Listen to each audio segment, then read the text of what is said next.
Occasion ఏదైనా location ఎక్కడైనా తెలుగువారి వేడుక అంటే ఆలివ్ మిఠాయి ఉండాల్సిందే.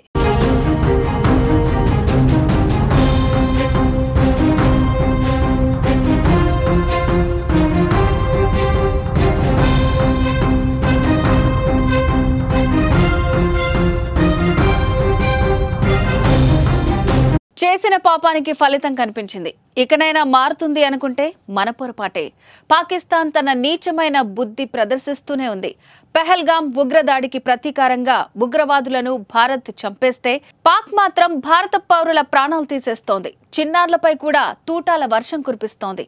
ఆపరేషన్ సింధూర్ను జీర్ణించుకోలేక బోర్డర్లో విచక్షణారహితంగా కాల్పులకు తెగబడుతోంది పాకిస్తాన్.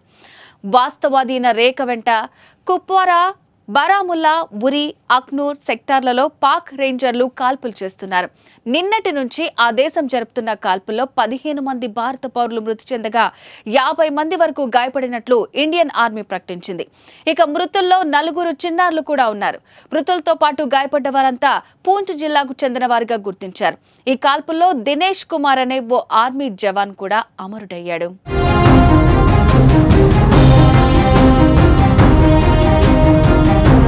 పెహల్గాం ఉగ్ర అటాక్ తర్వాత భారత్ దాడి చేస్తుందని ముందే పసిగట్టిన పాక్ కవ్వింపు చర్యలకు దిగుతూనే ఉంది. జమ్మూ కాశ్మీర్ సరిహద్దుల్లో పాకిస్తాన్ కాల్పుల విరమణ ఒప్పందాన్ని ఉల్లంఘిస్తూ వస్తోంది. ప్రతిరోజు భారత్ పై కాల్పులు జరుపుతోంది. బుధవారానికి ముందు చిన్న ఆయుధాలు, ఆర్టిలరీ తుపాకులతో దాడి చేసిన పాక్ ఆపరేషన్ సింధూర్ పేరుతో పాక్ ఉగ్ర స్థావరాలే లక్ష్యంగా భారత్ మెరుపు దాడులు చేసిన అనంతరం మరింత రెచ్చిపోతోంది.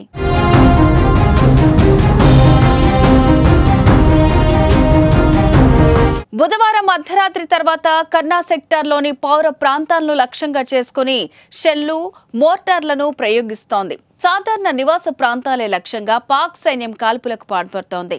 పాక్ సైన్యం కాల్పులకు భారత్ ధీటుగా జవాబిస్తోంది. వారికి తగిన గుణపాఠం చెప్తోంది. కుప్వారా, రాజౌరి, పూంచ్ సెక్టార్లలోని పాకిస్తాన్ ఆర్మీ పోస్టులపై దాడి చేస్తోంది. భారత్ చేసిన దాడిలో పాక్ సైనికులు కూడా మరణించినట్టు సమాచారం.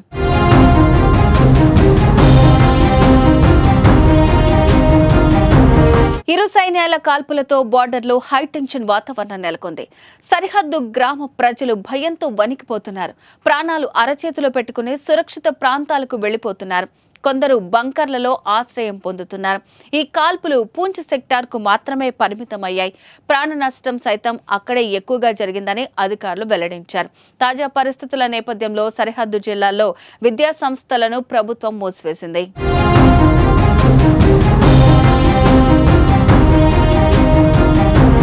మరోవైపు జమ్మూ కాశ్మీర్లో ముష్కరుల కోసం వేట కొనసాగుతోంది. ఉగ్రవాదుల కోసం భద్రతా సిబ్బంది, పోలీసులు తీవ్రంగా గాలిస్తున్నారు. ఈ మేరకు అనుమానితుల నివాసాల్లో పోలీసులు ముమ్మరంగా సోదాలు నిర్వహించారు. పహల్గాం దాడి అనంతరం ఇప్పటి వరకు 100కు పైగా అనుమానిత ఉగ్రవాదులు, వారి అనుచరుల ఇళ్లలో తనిఖీలు చేసినట్లు పోలీసులు తెలిపారు. బుధవారం ఒక్కరోజే 30కి పైగా ప్రాంతాల్లో సోదాలు చేసి పలువురిని అదుపులోకి తీసుకున్నట్టు సమాచారం.